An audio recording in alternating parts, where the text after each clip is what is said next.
Good morning, everyone. My name is Marcus Chubutar, and today I will be going over the subject of hermeneutics. What is it?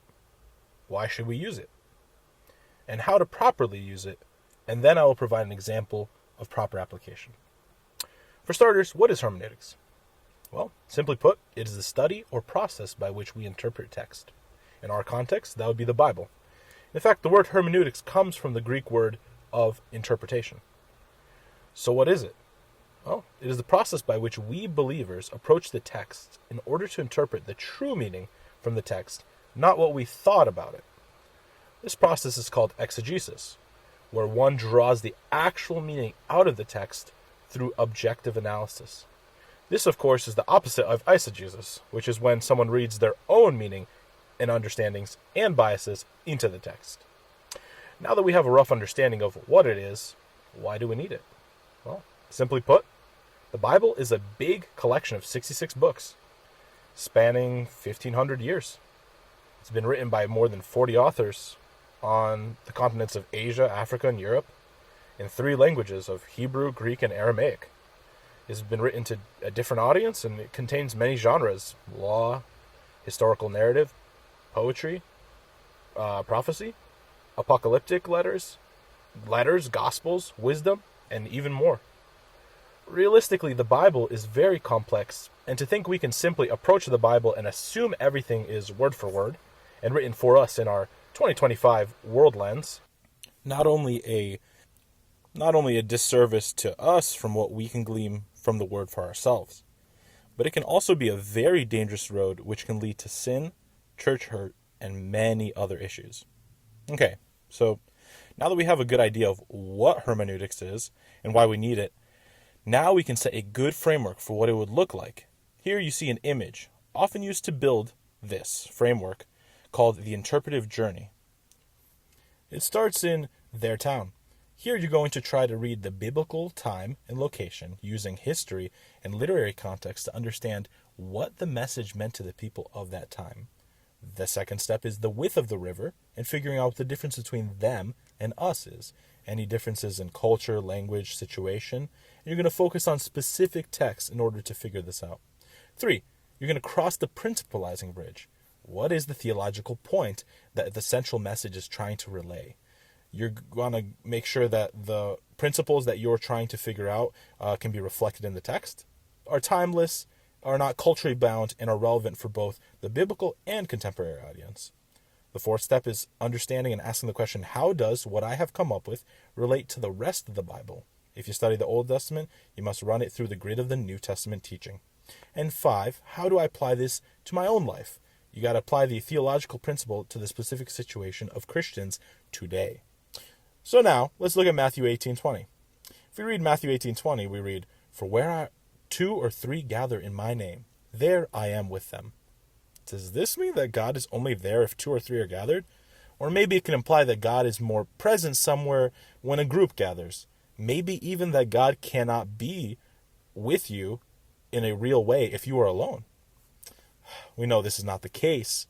God's omnipresent nature and promise to be with us in the presence of His Holy Spirit contradicts all of this notion. Well, then what does this mean? Well, we see that the verse starts with the word for. We know this is used to sum up things. So let's go back a verse.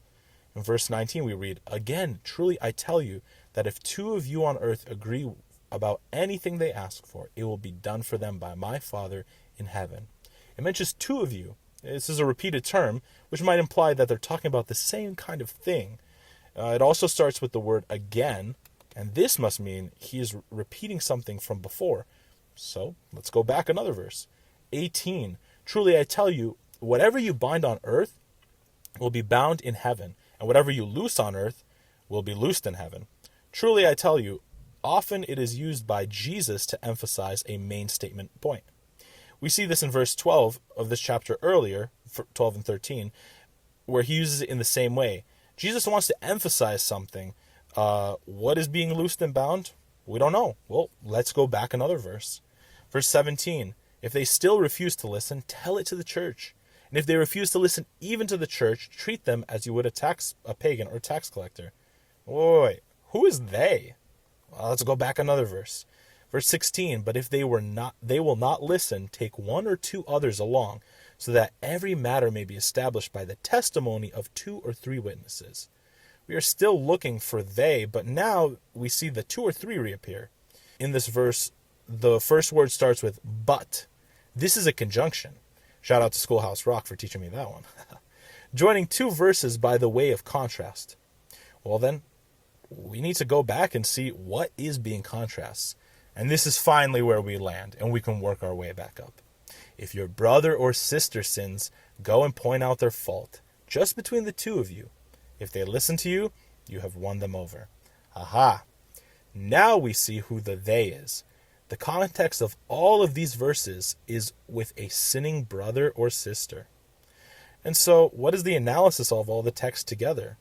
Well, in 15, we must address wrongdoing and hurt from a fellow brother or sister in private. This is to win them over. This is God's heart, is that we would win them over and be able to show them the error of their ways without embarrassing them. And the second step would be, if they don't listen, take 2 or 3 with you, so they may bear witness. This is a quote from an Old Testament idea, where in order to establish a true witness, you needed 2 or 3 people to bear it. And so, in this sense, Jesus is establishing a principle that is very judiciary on how you are supposed to win someone over. In verse 17, we see, if that does not work, you must tell the church. So, if that leads to no result, then you must treat them as a pagan or tax collector. The way that they treated pagans and tax collectors back then was to shun them and have no business with them. We're going to read through 18 to 20. Truly I tell you, whatever you bind on earth will be bound in heaven, and whatever you loose on earth will be loosed in heaven. The binding is the agreement of the church to work as God's hands and feet on earth to discipline that person. The binding agreement is that as a church we have decided that we will all collectively shun this person so that they may see the error of their ways. This is what God instructs us and desires for us to do. And he understands this is difficult. So again, truly I tell you that if 2 of you on earth agree with anything they ask for, it will be done for them by my Father in heaven. This is another co-signing from the Lord, from Jesus, saying that if you follow this principle, not only is it your decision, but it is in line with what heaven has asked for you to do. And that ends with, for where 2 or 3 are gathered in my name, there I am with them as well. And so, we can look further and see that the sections before and the sections that come after this address the saving of the lost sheep, and also the question from Peter of how many times we should forgive.